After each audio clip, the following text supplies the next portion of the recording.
នំបំពងល្ពៅយើងដឹងហើយថាល្ពៅគឺយើងអាចយកមកធ្វើជាម្ហូបក៏បានហើយយើងយកទៅធ្វើជាម្ហូបញ៉ាំក៏បានហើយយើងអាចយកទៅធ្វើជានំឬក៏ធ្វើជាបង្អែមក៏បានដែរអញ្ចឹងគឺល្ពៅគឺវាមានអត្ថប្រយោជន៍ច្រើនណាស់ហើយក៏វាមានវីតាមីនច្រើនដែរអញ្ចឹងគឺយើងយកល្ពៅរបស់យើងហ្នឹងយើងយកទៅយើងចិតជាដុំតូចៗហើយយើងទៅចំហុយហើយយើងបំបែកវាឲ្យក្លាយជាម្សៅបែបហ្នឹងមកបានយើងដាក់ជាមួយនឹងស្ករហើយយើងដាក់ជាមួយនឹងម្សៅឆាពីរវែកមកបន្ទាប់មកយើងច្របល់ចូលគ្នាឲ្យសព្វទៅនៅពេលដែលសព្វហើយគឺយើងយកល្ពៅរបស់យើងហ្នឹង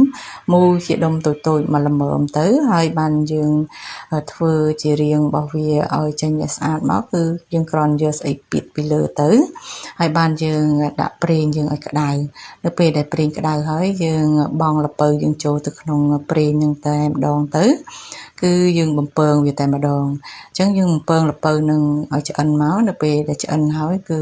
ស្រួយឆ្ងាញ់មែនតើចាបងប្អូនហើយរសជាតិវាក៏ឆ្ងាញ់ដែរ